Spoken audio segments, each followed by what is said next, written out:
취하신 줄 알고 봉독드리겠습니다. 구약성경 예레미야 17장 1절 말씀입니다. 유다의 죄는 금강석 끝 철필로 기록되되 그들의 마음판과 그들의 단뿔에 새겨졌거늘 그들의 자녀가 높은 매 위 푸른 나무 곁에 있는 그 단들과 아세라들을 생각하도다. 들에 있는 나의 산하 내 온 지형의 죄로 인하여 내가 내 재산과 내 보물과 내 산당들로 노략을 당하게 하리니 내가 내게 준 내 기업에서 내 손을 뗄 것이며 또 내가 너로 너의 알지 못하는 땅에서 내 대적을 섬기게 하리니 이는 너희가 내 노를 맹렬케 하여 영영이 타는 불을 일으켰음이니라. 4절까지 무슨 봉독드렸습니다. 우리는 지금 예레미야 말씀 가운데 재앙과 멸망에 대한 예언을 지금 공부하고 있습니다. 재앙과 뽑히심에 대해서 공부하면서 하나님께서 뽑으심, 재앙과 멸망에 대한 예언의 말씀을 지금 공부하고 있습니다. 하나님께서 모세의 예언하신 대로 또 직접적으로는 이스라엘 백성들이 하나님을 떠나고 우상을 섬기고 이방을 더 의지하는 그런 어리석음, 죄악 때문에 그들을 뽑아내시겠다. 어떻게 그래? 재앙과 멸망을 그들에게 선포하겠다 하는 그 예언의 말씀입니다. 그러니까 직접적으로 보면은 남쪽 유다는 그들의 범죄 때문에 망합니다. 그들이 다윗 솔로몬 이후 나라가 분열되고 끝없이 하나님을 떠나는 죄악 때문에 그들이 멸망한다. 자, 오늘 이 말씀이 왜 우리들에게 복음으로 다가오느냐 하는 거죠. 이 말씀이 이 부분 말씀을 틀림없이 보면은 이스라엘은 죄악 때문에 하나님께서 대적의 손에 붙여서 너희들이 대적을 섬기게 만들어 버리겠다. 다시 말하면 바벨론으로 다 데려가서 이 바벨론을 섬기며 살도록 하나님께서 하시겠다. 지금 17장 계속해서 이 맥락이 그렇습니다. 이 한동안 그렇게 나갑니다. 그러니까 이 본문 이 자체로서는 우리는 참 복음을 확인할 수 없다는 거죠. 이 본문과 뒤에 나가서 하나님께서 그럼에도 불구하고 약속에 신실하신 자비하신 하나님께서 그들을 다시 그들을 뽑아내시지만 다시 심으시는 여호와 하나님. 그러니까 예레미야 전체를 읽어야 뽑으시고 심으시는, 뽑으시고 우리는 지금 이렇게 뽑아내는 것만 배우는 게 아니라 심으심. 이걸 통해서 우리는 하나님이 여호와십니다. 지금 여기에 다다라야 이 예레미야 말씀이 진리가 되는 거죠. 하나님께서 죄 때문에 재앙하고 멸망을 한다. 지금 우리는 이 부분만을 읽고 있지 않아요? 이 부분만을. 그러니까 죄 지면 망한다. 이 소리가 틀림없이 나오는 거죠. 성경을 부분적으로 보면은 성경 본래의 의도에서 약간 빗나가는 게 아니라 정반대로 갑니다. 정반대로. 하나님께서는 때렸다가 멸망시켰다가 다시 심으시려고, 그래서 찬양을 만들어내려고 하나님께서 그렇게 지금 역사를 지배하고 또 실제 역사가 그렇게 됐지 않았습니까? 실제 돌아와서 찬양케 하시려고. 그러나 이 본문의 말씀을 읽으면은 틀림없이 그렇게 되어 있는 거죠. 자, 17장 1절 유다의 죄는 이렇게 되어 있어요. 유다의 죄는 금강석 끝 철필로 기록되되 그들의 마음판과 그들의 단뿔에 새겨졌거늘. 이 죄가 그렇게 깊다 이런 뜻입니다. 유다의 죄가 그 비유가 금강석이니까 이게 다이아몬드 아닙니까? 세상에서 가장 그 강한 재질이 강한 그 물질이 금강석인데 금강석 끝 철필로 기록되었으니까 얼마나 그게 강한 철필로 기록되었으니까 이게 한번 이렇게 새겨 놓으면은 안 없어지는 거죠. 그들의 마음판과 그들의 단뿔에 새겨졌거늘.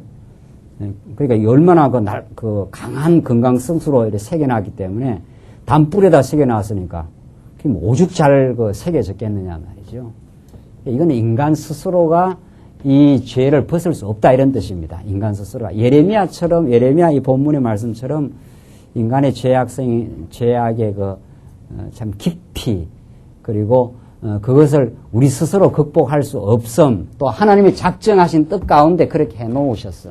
이 모세를 통해서 하나님께서 하나님의 아브라함을 통해서 이제 나라를 이루신다 하는 것이 구약 성경, 약속한 나라를 자손 땅 통치를 통해서 하나님이 나라를 이루신다 이렇게 했는데 모세를 통해서는 그들의 죄악을 예언해 버리잖아요. 너희들이 금강석 끝 그 철필로 담불에다가 새겨놨기 때문에 그걸 어떻게 이렇게 스스로 지울 수가 있느냐 말이에요. 지울 수 없다.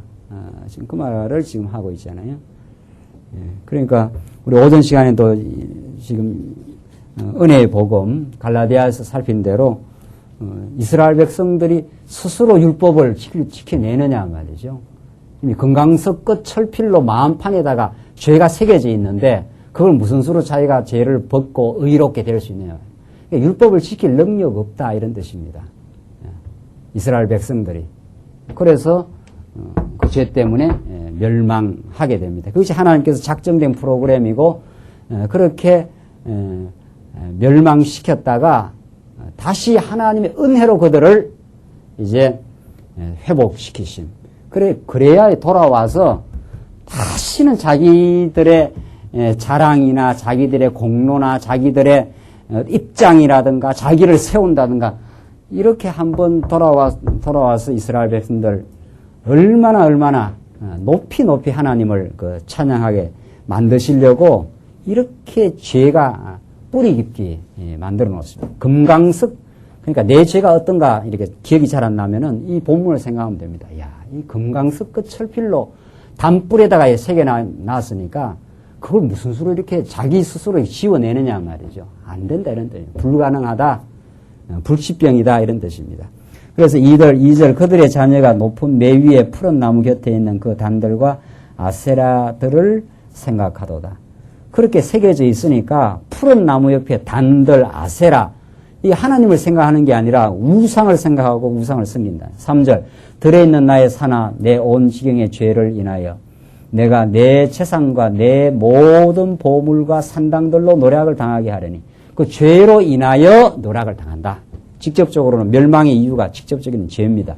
내가 내게 준 내 기업에서 내 손을 뗄 것이며 또 내가 너로 너의 알지 못하는 땅에서 내 대적을 섬기게 하려니 하나님께서 다 알지 못하는 대적에다 다 맡겨버려가지고 다 바벨론으로 데려가서 대적을 섬기게 만들어버리겠다. 이는 너희가 내 노로 맹렬케 하여 영영이 타는 불을 일으켰음이니라. 얼마나 하나님의 그 진노를 불러일으켰다. 그러니까 그 행위대로 말하면은 진노를 불러일으켜서 영영이 타는 그 불 속에 재난 속에 아주 멸망해야 마땅하다. 그런 말이죠. 5절 봅시다. 5절로 11절 저주 및 복을 받은 자와 불의한 부자의 결과를 정언합니다. 저주받은 사람은 이런 상태고 복은 이런 상태다는 걸 밝혀주는데 5절 나 여호와가 이같이 말하노라 무릇 사람을 믿으며 혈육으로 그 권력을 삼고 마음이 여호와에게서 떠난 그 사람은 저주를 받을 것이라. 사람을 믿으며 혈육으로 그 권력을 삼고 이게 다 옛사람의 소욕 또 더 포괄적으로 말하면 이 세상에서 하는 일들 아닙니까? 사람을 믿고 혈육으로 권력을 삼고 마음이 여호와에게서 떠난 그 사람, 하나님 모르는 사람, 사람을 믿고 사는 그 사람은 저주를 받을 것이라. 그는 사막의 떨기나무 같아서 좋은 일에 오는 것을 보지 못하고 광야 간조한 곳 근건한 땅 사람이 거하지 않는 땅에 거하리라. 이게 저주받은 상태란 말이죠. 그러나 7절 봅시다. 무릇 여호와를 의지하며 여호와를 의뢰하는 그 사람은 복을 받을 것이라. 그는 물가에 심기운 나무가 그 뿌리를 강변에 뻗치고 더위가 올지라도 두려워 아니하며 이게 이제 여호와를 의지하는 자, 그리스도 안에 있는 자를 이런 식으로 비유한 거죠. 물가에 나무가 심겨져 있으니까 그 뿌리가 강변에 다 이렇게 뻗어져 있으니까 물가에 이렇게 물이 있다면 이렇게 나무가 이렇게 뿌리가 이 강변에 흐르는 물에 이렇게 뻗어져 있으니까 이게 아무리 더위가 와도 이 물에 이 뿌리가 닿아져 있으니까 아름다운 열매가 맺히게 된다. 이게 예수 믿는 상태고 이제 여호와를 의지하는 상태라는 거죠. 더위가 올지라도 두려워 아니하며 아무리 쨍쨍 햇빛을 쬐어도 뿌리가 이 생명수 강가에 물가에 그 뿌리가 강변에 닿아 있기 때문에 아무리 햇빛이 쨍쨍 쬐어져도 쬐어지면 이게 다 타서 이게 죽을 것 같은데 뿌리가 이게 강변 물에 다 닿아져 있으니까 여기서 이렇게 생기가 올라오기 때문에 더위를 이겨내는 바깥의 어려움을 이겨내는 그 생명력이 거기에 있다는 거죠. 하나님의 섭리가 이런 거죠. 하나님의 섭리가 지금 우리 택한 백성들의 섭리. 삶의 환경은 쨍쨍 더위로 정말 요즘이 그런 더위 아닙니까? 이게 하나의 더위로 표현을 하는데 우리 인생의 환경이라는 게 오늘도 우리 집사님하고 이렇게 개업한 이야기를 들어보니까 확장 개업하면 막 좋을 것 같아도 그 개업하는 일 하나하나가 어떻게 이게 맞아 떨어져야 되는데 개업하는 당일날까지도 뭐가 안 맞아 떨어져 가지고 이걸 내가 왜 해야 되느냐 하면서 그 더위에 이거 손발이 안 맞으니까 말이죠. 뭐 인생 산다는 게 다 그런 더위 속에 그런 환경 속에 우리가 지금 살아가고 있는데 여호와를 의지하게 되면은 그 뿌리가 강변에 닿아 있어가지고 바깥에 환경은 더위가 아주 쭉 쬐어들지만 내면의 진리의 말씀이 생명의 말씀 하나님이 우리와 함께 하신다는 그 믿음이 그것이 더위를 이겨낼 수 있는 뿌리에서 그 물기 생기를 빨아들여가지고 더위가 올지라도 두려워 아니하며 그 입이 청청하며 했어요. 햇빛은 쬐지만은 물기를 밑에서 뿌리에서 받아들이기 때문에 그 입이 청청하며 가무는 해도 걱정이 없고 비가 안 와서 가물어도 뿌리가 그 생명에 닿아 있으니까 말이죠. 결실이 거치지 아니함 같으리라. 이게 하나님 여호와를 의지하는 자. 그러나 그 앞에는 그 반대로 표현했지 않았어요? 앞에는 사람을 믿으며 혈육으로 그 권력을 삼고 이게 남쪽 유다 백성들이 그렇게 했죠. 아수르도 의지하고 사람을 의지하고 그걸 아주 이사야서도 아주 강력하게 고발했지 않았어요? 인생을 너희가 의지하지 말라. 그의 그 호흡이 코에 있나니. 인생이라는 게 그런 건데 그 호흡이 코에 있나니. 코를 꼭 쥐고 한 10분만 쥐고 있으면 인생 아무 힘 없이 쓰러지는 인생인데 우리 얼마나 사람을 의지하고 그렇게 살아가는데 그런 상태가 이미 저주받은 상태라는 거죠. 그게 건건한 땅, 사람이 거하지 않는 땅, 그런 열매를 거둘 수 없는 땅. 이스라엘 백성들 그렇게 하나님 의지하지 않고 살 때 완전히 한번 멸망시켰다가 저주받은 바 된 것처럼 아주 버려진 것처럼 70년의 그 포로를 통해서 했다가 다시 붙들고 왔을 때 이런 삶으로 우리가 정말 하나님이 이 나라를 지금까지 세운다고 약속하시고 광야에 지키시고 우리의 범죄에도 불구하고 다시 세워주셨습니다. 그때 여호와를 의지하게 되는 그 복받은 상태. 그래서 물가에 심겨온 나무처럼 입이 청청하고 더위가 와도 두려워하지 않는 그런 신앙하는 인생들로 만드시겠다 하는 하나님의 뜻입니다. 9절 보십시다.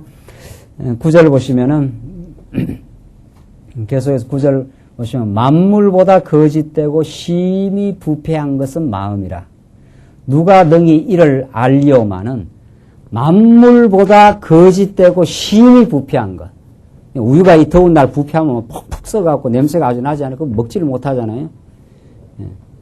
그런 거는 부패했다 이렇게 하지만은 우리 마음이 얼마나 정말 부패한 상태에 있는가. 이 부패한 우리 마음을 정화시키는 그 생명의 능력이 이 말씀의 능력인데 참 이 예레미야서 이게 대단합니다 정말. 인간의 죄를 이렇게 노골적으로 심도 있게 이렇게 지적하는 그 성경이 또 없는 거죠. 로마서가 인간의 그 죄의 모습을 그렇게 밝히면서 아무도 하나님 앞에서 내놓으라 이렇게 할 자가 없다는 것을 아주 그 죄의 목록을 자세하게 로마서가 밝히는데 이 예레미야는 못지않아요. 오히려 예레미야는 더 인간의 죄를 이렇게 비유적인 방식으로 말이죠. 금광석 철필로 단불에다가 마음판에다가 새겨놨기 때문에 못 지운다 스스로는. 하나님이 죄 없다고 해줘야 그리스도의 피를 통해서 회복시켜야 회복이 되지 스스로 회복할 능력이 없다. 우리는 하나님이 회복시켜 주신 거죠 지금. 만물보다 거짓되고 심히 부패한 건 마음이라. 인간 마음이 그렇다는 거예요. 왜곡되고 편협되고 편견을 가지고 내 보고 싶은 걸 보고 내 보기 싫은 건 안 보고 인간 마음처럼 이렇게 심히 왜곡되고 부패한 것이 없다 하는 것이 이 예레미야서의 마음입니다. 이런데 하나님께서 이들을 회복시켜준다 이런 뜻입니다. 실제로 너희들이 예쁘고 잘나고 마음이 올바라서 너희들을 회복시켜주는 게 아니다. 지금 그 말을 지금 그 은혜를 가르쳐주는 거거든요. 그 언약에 신실하신 언약적 사랑 때문에 너희들이 돌아온다. 나중에 뽑혀졌다가 너희들 실제로는 뽑혀져서 영원히 뽑혀야 마땅한 인생이다. 행위로 말하면은 이스라엘 백성들 우리 뭐 열왕기상하 역대기상하 배웠는데 또 조금 뭐 하나님 섬기려고 하다가는 그 뒤에 또 범죄하고 또 아들이 또 범죄하고 하지 않아요? 남쪽 유다는 북이스라엘보다 더 심했다 그래요. 북이스라엘이 아예 위로 올라가 버렸으니까 예루살렘 성전이 없으니까 아무데나 가서 제사 드리지만 남쪽 유다는 예루살렘 성전이 뻔히 있는데도 거기다가 아세라 목상 갖다 놓고 섬기거든요. 그 마음이 얼마나 거짓되고 심히 부패한가. 누가 능히 이를 알리오마는 그걸 누가 알겠느냐 말이죠. 하나님이 감찰하시고 하나님의 말씀이 우리에게 비춰야 아이쿠 내가 그런 존재구나 알지. 다 우리는 의로 포장하고 괜찮은 줄 착각하고 다른 사람하고 비교하면서 내가 더 낫다고 생각하는 존재인데 예레미야의 고발을 들으면은 만물보다 더 거짓되고 심히 부패했다. 이게 예레미야서의 지금 예리한 고발입니다. 10절 나 여호와는 심장을 살피며 폐부를 시험하고 심장이 우리 눈에 보이나요? 껍데기 눈으로 보면은 안 보이잖아요. 심장에 털이 다 달려 있는데 우리가 다 부패한데 하나님은 우리 심장을 우리 속을 다 살피니까 우리 마음 심장은 이 장기가 이게 마음 심장입니다. 이 마음. 옛날에는 마음이 그 심장이 있는 걸로 생각해서 그렇게 했는데 우리 마음을 하나님 다 살피니까 하나님의 빛 앞에 서면은 내가 잘났다 할 사람 있느냐 말이죠.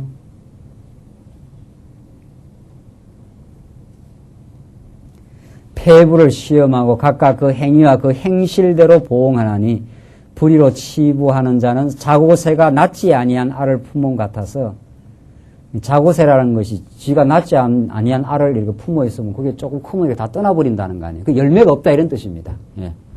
그 중년에 그것이 떠나겠고 필경은 어리석은 자가 되리라. 불의로 치부하는 자. 하나님을 의지 아니하고 살아가는 자는 자고새가 이거 내 것이다 하면서 이렇게 알을 이렇게 품어내는데 이게 자라갖고 중년이 되면 다 떠나가 버린다는 거예요. 자기. 그 열매 없다 이런 뜻입니다. 열매 없다. 어렵고 힘들어도 하나님을 의지하는 마음을 하나님께서 정말 우리에게 주어서 하나님 경외하는 마음으로 살아야 이런 일이 있고 저런 일이 있어도 더위가 와도 아까 전에 표현대로 말하면 물가에 신기운 나오는 더위가 와도 입이 청정하고 입이 청정하니까 푸릇푸릇하게 살아있는 것은 여호와 하나님을 아는 지식으로부터 우리 오늘 뭡니까? 오전에 갈라디아서 표현대로 말하면 나를 위하여 자기 몸을 버리신 하나님의 아들을 믿는 믿음으로. 믿음이 뭐냐 했을 때는 아이고 예수 믿으면 잘 살 걸 믿습니다. 예수 믿으면은 내가 생각하는 것이 모두 형통할 걸 믿는다. 그건 이제 가짜 믿음이죠. 나를 위하여 자기 몸을 버리신 하나님의 아들을 믿는 믿음으로 사는 것이라. 그 믿음으로 사는. 그게 뿌리가 여기에 다 있는. 나는 영원히 하나님의 사랑에서 떠나가 있지 않는다. 그 믿음으로 사는 자는 더위가 와도 세상에 환란이 와도 두려워하지 아니하고 입이 청정해진다는 거죠. 이게 지금 이스라엘 백성 하나님 멀리 떠난 이스라엘 백성들의 를 대비적으로 이렇게 설명합니다. 너희들 나를 떠나면 사람을 의지하면은 형통할 것 같아도 근조한 땅이 된다. 그게 열매 없는 그런 인생이 된다. 너희들 정말 본래대로 말하면 만물보다 거짓되고 심히 부패한 인생들이다. 하나님 다 심장을 다 살피고 폐부를 살피는데 나는 아니다 이렇게 할 자가 있느냐 이 말입니다. 그럼에도 불구하고 하나님은 너희들을 다시 심으시는 여호와 하나님이다. 이게 예레미야 끝까지 다 읽어야 이제 이 말이 나오네요. 그리까지 지금 가는 거죠, 우리가 지금.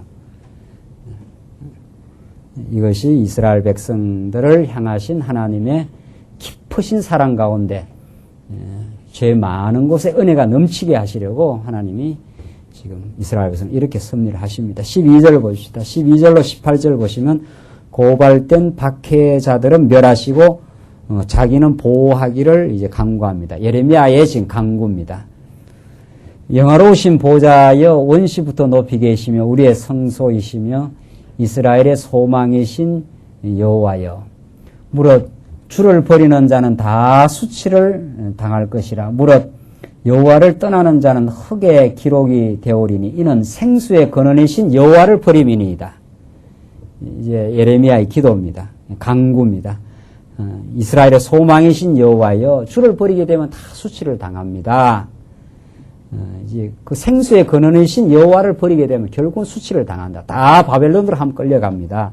14절 여호와여 주는 나의 찬송이시오니 나를 고치소서 그리하시면 내가 낫겠나이다. 하나님이 나를 고쳐주셔야 내가 낫습니다.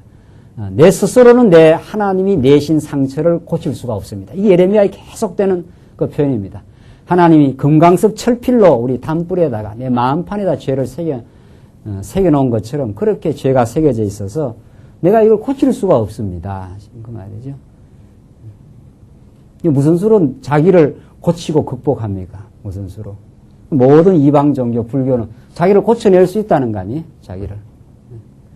돌을 닦고 학문을 둬야 하고 고행을 하고 하면 자기의 그 문제를 고칠 수 있다고 보는 자기 안에 자기를 고칠 수 있는 가능성이 있다고 보는 것과 기독교는 하나님 뜻 가운데 죄악 가운데 이 죄악의 질병 속에 놓으면 아무도 고칠 수가 없다. 그러니까 예레미야가 우리를 고쳐주시옵소서 지금 그렇게 강구하는 거죠.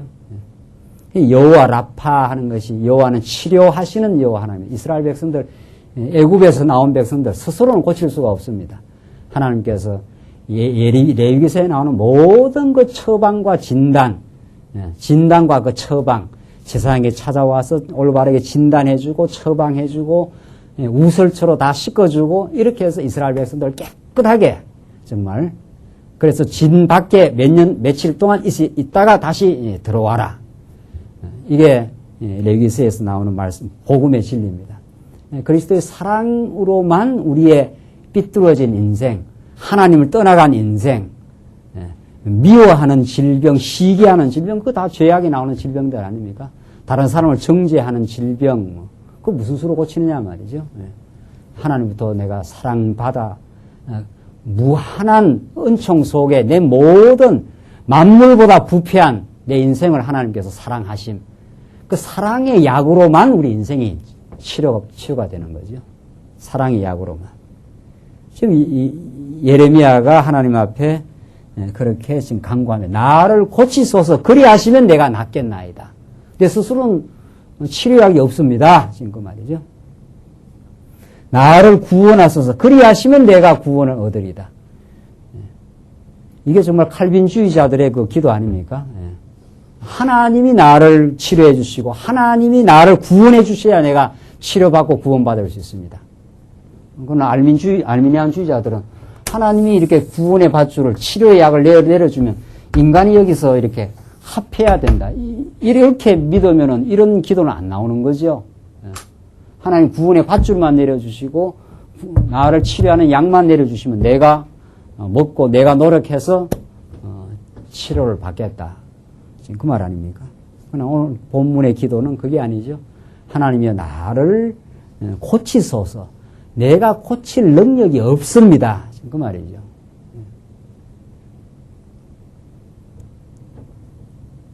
나를 구원하소서. 그리하시면 내가 구원을 받겠습니다. 이게 우리의 삶의 기도입니다. 정말. 삶에서. 하나님이여 내 스스로 천국을 이룰 수 없사오니 주의 말씀을 통해서 우리 안에 천국이 임하게 하시고 우리가 사랑할 능력이 없사오니 사랑할 마음을 주셔서 이제 이웃을 사랑의 눈으로 보게 하시옵소서. 이게 우리의 삶 속에서 자기가 만물보다 부패하다고 하는 자기를 아는 사람에 나오는 간절한 기도고 그 기도를 응답받는 거죠. 예. 그러니까 우리 언약하시면 하나님께서 이런 간구와 기도의 과정을 통해서 이 응답을 받아서 우리가 사랑하게 될 때, 이웃을 용납하게 될 때, 이건 정말 천지개벽 아닙니까? 우리는 용납 못 하거든요. 예. 한번 상처받으면 그걸 끝까지 복수를 해야 되고, 예. 뭐 지난 것까지도 우리 다 생각하지 않아요? 지난 것까지도. 예. 또 여자들이 그 생각이 잘한다니까요. 여자들이.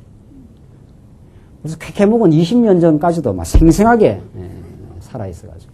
예. 그때 그렇게 기억력이 좋은지 몰라요. 예. 기억력이 얼마나 그렇게 좋아갖고. 그거 못 고칩니다. 그거. 예. 못 고쳐요. 나를 고치소서. 하나님 나를 사랑의 약으로 하나님의 풍성한 사랑 속에서 내가 치료받으면 이웃을 우리가 편히 바라보고 사랑할 수 있겠습니다. 이 기도의 응답을 우리 삶 속에서 정말 받게 될 때 하나님이 약속대로 나를 정말 사랑하시는 분이다 하는 그것을 우리가 이번에도 일본 가니까 예정론을 깨달으니까 기도에 대한 질문이 나오더라고요. 모든 게 하나님께서 예정되어 있으니까 우리 뭐 전에는 막 악각되고 많이 기도를 했는데 기도가 아무래도 느슨해진다는 거예요. 우리가 기도 없이 어떻게 살겠어요? 하나님은 예정하신 것을 언약하시고 언약을 이제 이루시는데 언약을 이루기 위해서는 틀림없이 나를 죄악 가운데 가두기 때문에 언약을 내 힘으로는 못 이룹니다. 이게. 하나님께서 여기다 이렇게 집어넣어 놓지 않아요? 그럼 기도 안 하고 베개 내놔요? 여기 넣어 놓으면은 내 욕망에 시달리기도 하고 다른 사람하고 갈등하고 그걸 풀지 못해가지고 괴로워하기도 하고 하나님 나를 고치시옵소서. 당신이 언약하셔서 천국을 이룬다고 했는데 내 힘으로는 할 수 없습니다. 이 말이거든요. 내 힘으로는 그 천국을 이룰 수 없사오니 내 마음에 평화도 주시고 내 마음에 사랑할 마음도 주시고 당신의 큰 사랑을 깨달아 정말 이웃을 사랑할 마음을 주시옵소서. 이게 우리의 삶 속에서 늘 하는 기도입니다. 그 기도를 응답하셔서 하나님이 이루어내십니다. 천국을. 언약하고 기도의 방식을 통해서 이루어내지요. 반드시. 사실은 우리는 이 죄와 기도, 이 삶의 과정에 이게 전부 다입니다. 이 과정은 다 이렇게 이루어져요. 그리고 이 언약과 성취는 전체적인 틀로 우리 하나님을 보여주시고 사실 실제 과정에서는 우리 금강석 끝 철필로 기록된 우리의 어리석음 때문에 우리가 참 때로는 좌절하기도 하고 절망하기도 하지만 언약하신 하나님이 살아계시다는 걸 우리가 이 말씀에서 믿고 언약대로 오신 그리스도의 사랑 속에 있다는 그 그리스도를 믿고 우리가 간절하게 기도함으로 그 기도의 실제적인 응답을 우리가 받아가는 거죠. 내가 이렇게 마음으로 받아들이지 못하는 사람이 있을 때 그걸 기도하는 거죠. 하나님 참 내 마음으로 받아들이지 못하는 사람이 그 사람만 보면 자꾸 마음이 미운 마음이 생깁니다. 그런 것들이 다 우리 기도의 내용 아니에요. 네. 그 사람에게 문제가 있는 게 아니라 내가 그 사람을 받아들이지 용서하지 못하는 그 마음을 하나님 고치옵소서. 고치시옵소서. 당신은 나를 무한히 사랑했는데 내가 아직 그 사랑을 깊이 몰라서 용서가 잘 안 됩니다. 그때 기도해야 되지 않겠어요, 그게? 그 하나님 앞에 간절한 기도를 하나님이 듣고 내가 너 마음을 누그럽게 해주겠다. 이렇게 해서 우리 마음에 누그러짐과 용납하는 마음과 그게 생겨납니다. 그게 정말 하나님이 우리 언약대로 이끌어 가시는 약속대로 사랑하시는 하나님의 섭리죠. 그러니까 예정 깨닫고 언약을 알면은 우리 삶 전부가 쉬지 말고 기도하라는 거예요. 왜? 우리는 이런 속에 사니까.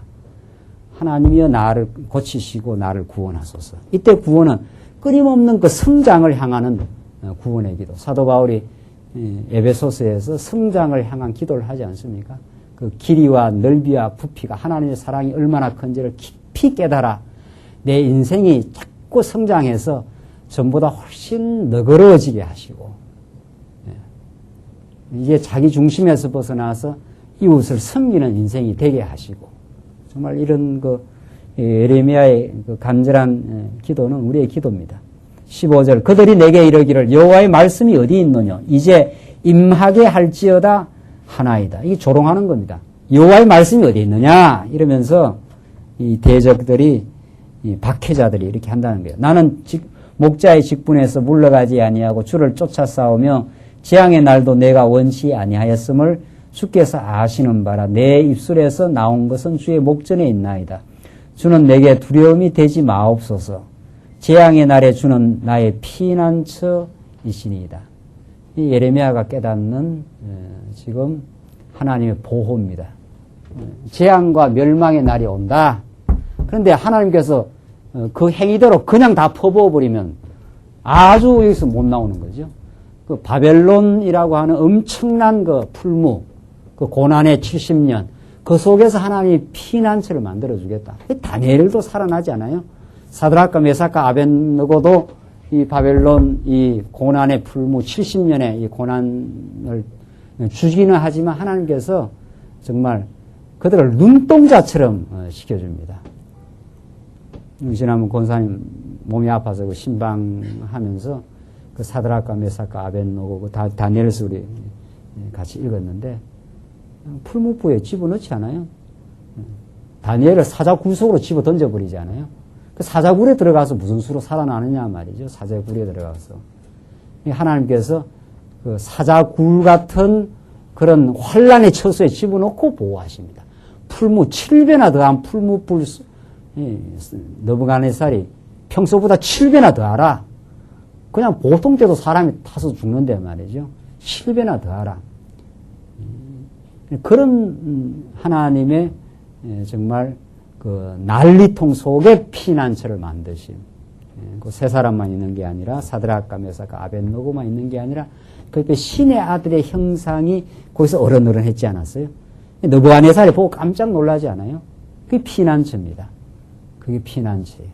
하나님께서 우리를 아주 죄 때문에 우리를 때리시고 몰아가시고 때로는 70년 바벨론 포로 같은 삶으로 인도해 가시지만은 우리를 뭐 거기서 아주 쓰러뜨려 버리려고 그러는 게 아니라 아주 실족해 하려고 그렇게 하지 않는단 말이죠. 그 속에서 보호하시고 우리를 이건 깨닫게 하시고 자기를 보게 하시고 정말 이 인간이 자기를 보는 눈이 얼마나 어둡습니까? 얼마나 정말 성경은 이렇게 만물보다 부패하다 그러는데도 우리는 기어이 나의 의로움을 나의 정당함을 어떤 방식으로도 추구하는 거죠. 하나님께서 그걸 꺾어놓고 그 불의하다 하는 걸 보여주기 위해서 하나님께서 아담을 통해서 죄악 가운데 빠지고 나서 죄인됨을 깨닫게 하려면 율법을 줘가지고 그 율법을 통해서 범죄가 자꾸 드러납니다. 이게 자꾸 드러내버려요. 내가 죄인인지 잘 모르면 하나님께서 한번 실수하는데 가운데 가다 버린다는 거 아니에요? 우리가 이렇게 실수도 하고 근본적으로는 얘기하는 것 같아도 하나님께서 한번 교육시키겠다 이렇게 하면은 너나 할 것 없이 실수하는 가운데 한번 손 놔버리면은 아무도 거기서 벗어날 자가 없습니다. 아무도. 누군들 실수를 하고 싶어서 하나님께서 손 놔버리면은 그렇게 해서 깨닫게 하시고 그렇게 해서 하나님의 구원의 손길을 하나님의 능력의 손길에 우리가 붙들려 있다는 것을 깨닫게 하시려는 하나님의 섭리입니다. 그게 피난처라는 거죠. 18절 나를 박해하는 자로 수욕을 당케 하시고 나로 수욕을 당케 마옵소서. 그들로 놀라게 하시고 나로 놀라게 마옵소서. 그들을 놀라게 하고 나를 놀라게 하지 마옵소서. 재앙의 날을 그들에게 임하게 하시며 배나 되는 재앙으로 그들을 멸하소서. 이렇게 예레미야는 지금 하나님께서 이스라엘 백성의 죄악대로 그들을 멸망과 재앙으로 이끌어 가겠다 하는 그 예언을 지금 선포하면서 그 속에서 우리를 고치시고 그 속에서 우리를 구원하시고 그 속에서 우리를 피난처가 되게 하시옵소서. 이 기도의 응답대로 이스라엘 백성은 바벨론의 이 혹독한 70년 속에서 하나님께서 살아남게 하고 보호받게 해서 지금 다니엘이 늘 여호와 그 방향으로 기도를 하면서 70년이 끝나면 우리는 반드시 돌아간다. 여러분과 저는 반드시 예수 안에서 승리하게 되어 있다. 지금 흔들리고 지금 때로는 어려워지는 실수가 오히려 주 앞으로 더 가기 위한 하나님의 선한 뜻이라. 이것이 지금 예레미야의 간절한 간구였고 이 간구대로 역사 가운데 그렇게 됐습니다. 고침을 받았어요. 이스라엘 백성이. 돌아와서 얼마나 강건하게 정말 하나님 믿으며 성전 짓고 펄펄펄펄 감사하고 했지 않았어요? 그 약속의 성취가 우리에게도 있습니다. 하나님께서 우리를 흔드시고 우리를 때로는 실수 가운데 두시고 어려운 가운데 두시는 것은 내게서 지금 제거되어야 될 그 자기 의의를 하나님께 제거시키는 과정이라면 틀림없는 겁니다.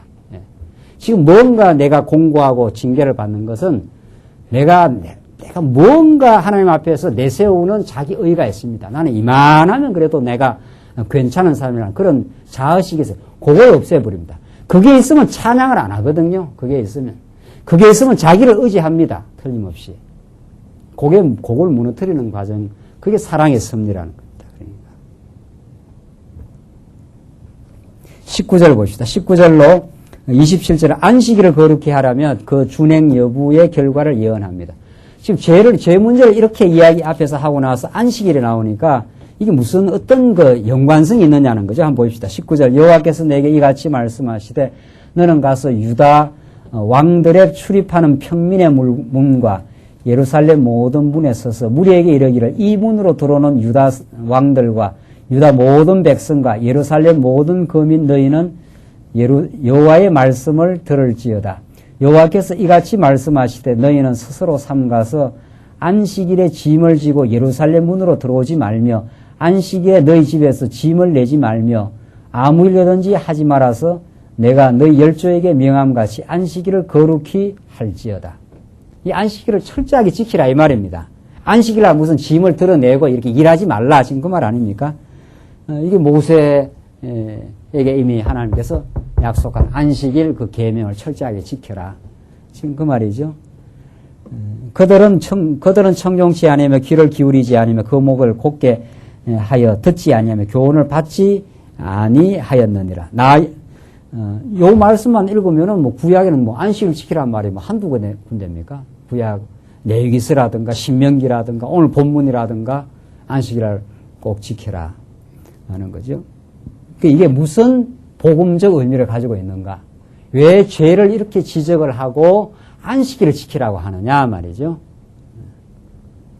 24절 끝까지 읽고 해석하십시다. 나 여호와가 말하노라 너희가 만일 삼가 나를 청종하여 안식일에 짐을 지고 이 성문으로 들어오지 아니하며 안식일을 거룩히 하여 아무 일이든지 하지 아니하면 다윗의 안식일을 안 지키면 이런 말이죠. 다윗의 위에 있는 왕들과 방백들이 병거와 말을 타고 이 성문으로 들어오되 그들과 유다 모든 백성과 예루살렘 거민이 함께 그리할 것이요 이 성은 영영이 있을 것이며 사람들이 유다 성읍들과 예루살렘에 둘린 곳들과 베냐민 땅과 평지와 산지와 남방에서 이르러서 번제와 희생과 소지와 유향과 감사 희생을 가지고 여호와의 집으로 오려니와 너희가 나를 청종치 아니하고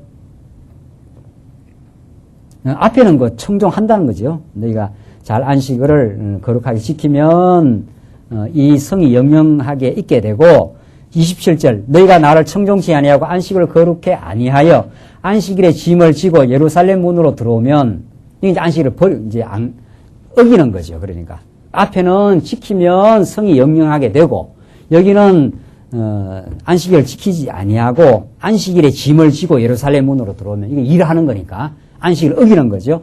내가 성문에 불을 놓아 예루살렘 궁전을 삼키게 하리니 이 망한다 이런 말이죠. 그 불이 꺼지지 아니하리라 하셨다 할지니라. 쉽게 말해서 안식일을 지키면 복이고 안식일의 이 복과 저주가 이미 모세가 너희들이 내 말을 잘 지켜 행하면은 복을 받고 안 지키면 저주받는다. 이것을 지금 다시 그 모세의 계명을 다시 이제 거론하면서 안식일을 지금 말하고 있는 거죠. 너희들이 안식일을 잘 지키면은 그 성이 영영할 것이요. 안식일을 안 지키면 너희가 저주받을 것이다. 이게 구약적 하나님이 복과 저주를 받는 방식인 거죠. 구약적인 방식. 이스라엘 백성들이 안식일을 철저하게 지키라. 그러면 그것이 복된 나라가 될 것이고 너희가 복을 받는 사람이 될 것이다. 이 구약의 맥락에서 이걸 이제 우리는 오늘에 사는 21세기 이걸 역사적 해석을 가해야 될 거 아니에요. 성경에서 이렇게 예레미야가 안식일을 잘 지키면 그 성이 영영이 복을 받는다 하는 이 말을 우리는 어떻게 해석할 거냐 말이죠. 이건 구약에서 그렇게 된 거죠. 진짜 구약에서는 안식일을 지키면은 이스라엘 백성들은 가나안 땅에서 늘 여호와 하나님을 기억합니다. 어떻게 해서 이렇게 우리는 6일 동안 실컷 일하다가 하루 이렇게 편히 이렇게 쉬게 됐습니까? 이렇게 자녀가 부모에게 물으면은 부모가 대답해 주라는 거예요. 너희들이 과거에 너희들의 조상들이 과거에 얼마나 400년 동안 종살이 했는 줄 아나? 그 400년 종살은 이스라엘 백성들의 끔찍한 체험입니다. 400년이니까 그 아비가 아들을 놓으면 그 아비도 역시 죄의 종. 400년을 그 노예 생활을 했으니까 이루 말할 수 없는 고통과 노동과 종살이를 했던 400년. 거기서 너희가 헤어날 수가 없었다. 그게 죄의 종 노릇입니다. 그게 죄의 종 노릇입니다. 과거에 우리가 여기서 헤어나지를 못하거든요.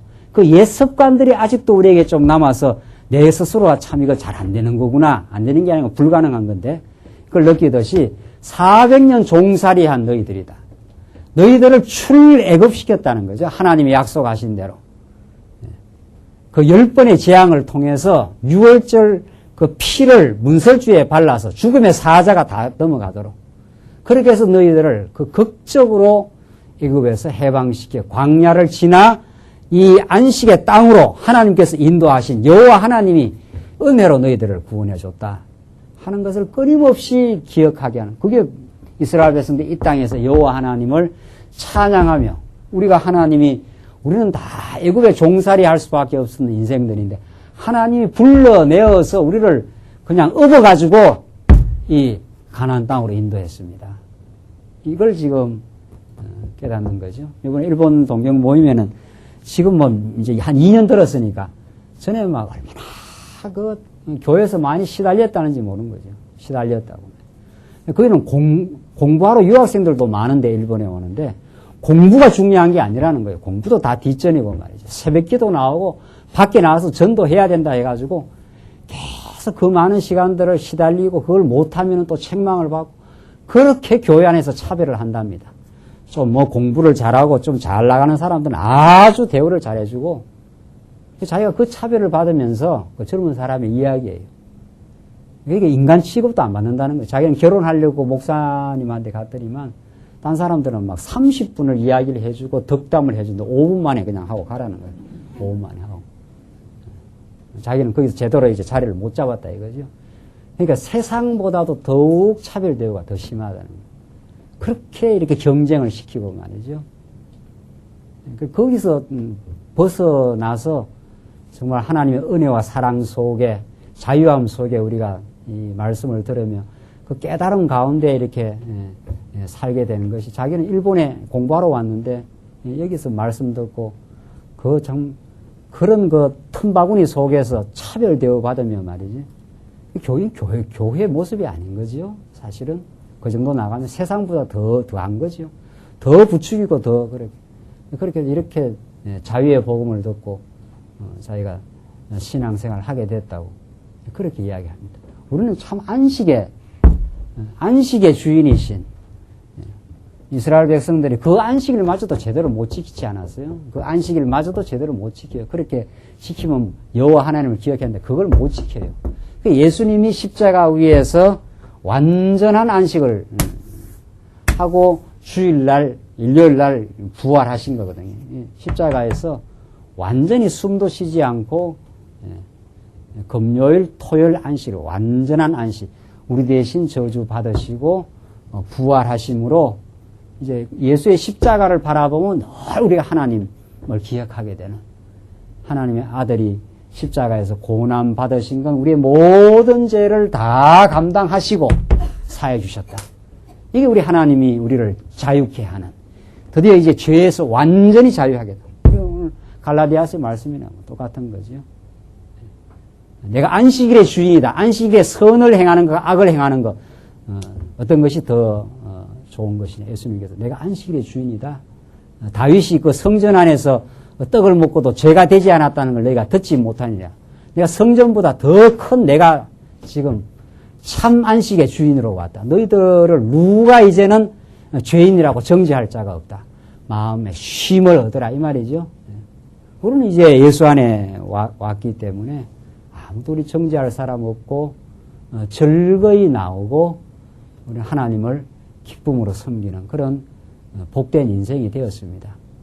이스라엘 백성들 금강석 철필 끝으로 마음판에나 다니다 새기고 만물보다 더 부패한 이스라엘 백성들 때만 있으면 아세라 목상석이고 때만 있으면 하나님 떠나가서 자기 영광을 추구하고 하나님을 의지하기보다 인생을 의지했던 이스라엘 백성들의 이루 말할 수 없는 히스기야 왕 때 뭐 조금 돌아오고 잠시 돌아오고 뭐 다윗 솔로몬 르호보암부터 시작해가지고 계속 이스라엘 백성들 이 역대기 상하가 전부 이스라엘 백성들의 그 죄악사를 그대로 다 드러낸 거 아니 여기서 누가 우리를 피해가느냐 말이죠. 그러니까 그 죄대로 말하면 마음의 안식이 있을 수가 없어요. 우리가 탐욕에 끌려다녀야지, 시기에 끌려다녀야지, 뭐 서로 경쟁에 끌려다녀야지. 또 경쟁심이 또 보통 많습니까 우리가? 남 잘 되는 건 싫어하고 말이에요. 그러니까 마음의 안식이 있을 수 있나요? 그런 속에서 우리를 완전히 해방시켰어요. 지금 옛사람의 소욕이 좀 남아있는 것 뿐이지, 이제 예수를 믿게 되면은, 하나님이 천하보다도 나를 더 귀하게 보시고, 죄에서 나를 해방시키신 그리스도가 내 안에 있다. 내가 산 것이 아니요 내 안에 그리스도가 사신 것이라. 이 바울의 이 신령한 고백 말이죠. 이제 내가 산 것이 아니라 그리스도가 내 안에서 사신 것이라. 그것이 우리 예수 믿고 지금 안식을 누리는 우리 마음의 상태입니다. 아무도 세상 지금 모든 사람이 이 안식을 얻고 싶어가지고 공부하고 돈 벌이고 과학 발전을 일으키고 전부 이 마음의 안식을 얻기 위해서 다 날립니다. 돈을 왜 많이 벌이려고 하는가? 돈을 벌여야 내가 늙어서까지 내가 안전할 것이다. 그 말 아닙니까? 뭐 예수 믿는 사람이 돈 버리지 말라는 이야기는 아니고 말이죠. 돈도 버리고 뭐도 해야 되죠. 그걸로 우리의 참 안식이 없다는 거죠. 죄로부터 해방받아야, 하나님과 같이 되고자 하는 죄로부터 예수 안에서 해방받아야, 아이고, 하나님이 나를 하나님의 아들로 삼아주셨습니다. 그래서 하나님과 같이 되고자 하는 허탄한 욕망이 근본적으로 거기서 해방받아야 오늘 나의 이 소박한 삶을, 우리 삶은 행복은 아주 간단하고 소박한 데 있는데 말이죠. 너무도 지극히 그저 그냥 건강한 거 하나, 하나님 주신 내게 주신 건강 하나로 우리는 감사하고 말이죠. 그저 가정이 유지되는 거 하나로 감사하고 오늘 교회에 나온 것 하나로 말씀을 듣고 서로 사랑하는 지체들 아닙니까? 서로 미워하고 시기하는 지체가 아니라 경쟁하는, 우리 지체가 경쟁하는 대상이냐 말이죠. 우리 일본에서 이번에 에베소서 공부했는데, 이 손과 이 손이 이게 경쟁의 대상이냐 말이죠. 이게 서로 잘났다. 지금 그렇게 하지 않아요. 그렇게 한 거는 옛사람, 이 머리 대신 그리스도에게 붙들린 마음이 아니라 사단의 종로로 했던 옛 습관이 이 손과 이 손이 서로 이렇게 시기하고 경쟁하는 거예요. 네가 더 잘나, 내가 잘나. 근데 이 그리스도에게 붙들리면 그렇지 않아요. 그렇게 안 된다니까요. 그리스도에게 붙들리면은 이 손이 이렇게 아프면은 이게 한 몸이기 때문에 같이 느껴요. 그러면 이 손이 자동적으로 여기 갑니다. 쓰다듬어 주고 서로 북돋아주고 사랑하고 그렇게 돼요.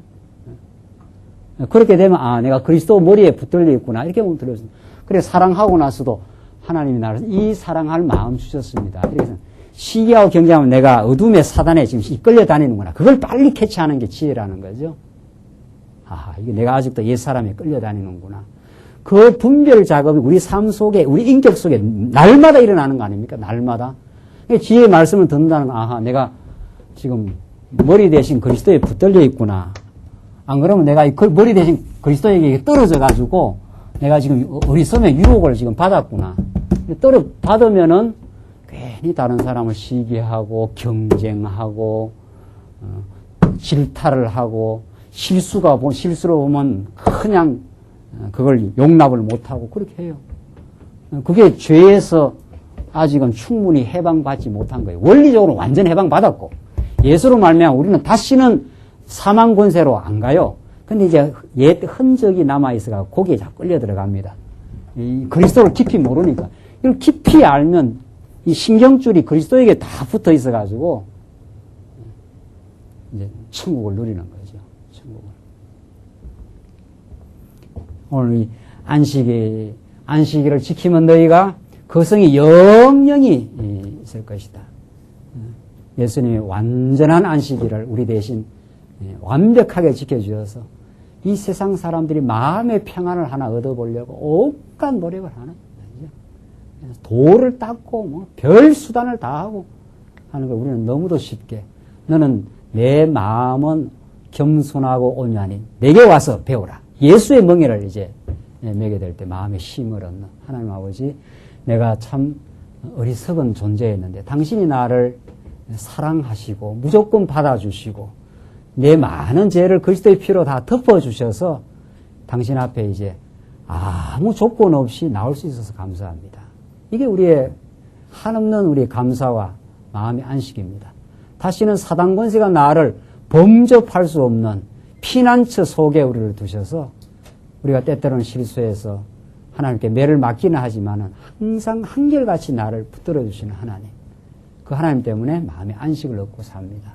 미래도 하나님의 손에 달려 있고 과거도 하나님의 손에 달려 있어서 지금까지도 하나님이 작정하시고 계획하신 대로 한순간도 나를 떠나가지 않고 인도해 오셨습니다. 오늘의 삶의 현실을 내게 주셨사오니 오늘 무더운 날씨 주시면 무더운 날씨를 받고 그렇게 살겠습니다. 주신 그 형편이 하나님 주신 뜻이요. 미래까지도 하나님께서 다 계획하고 이끌어가는 줄 믿습니다.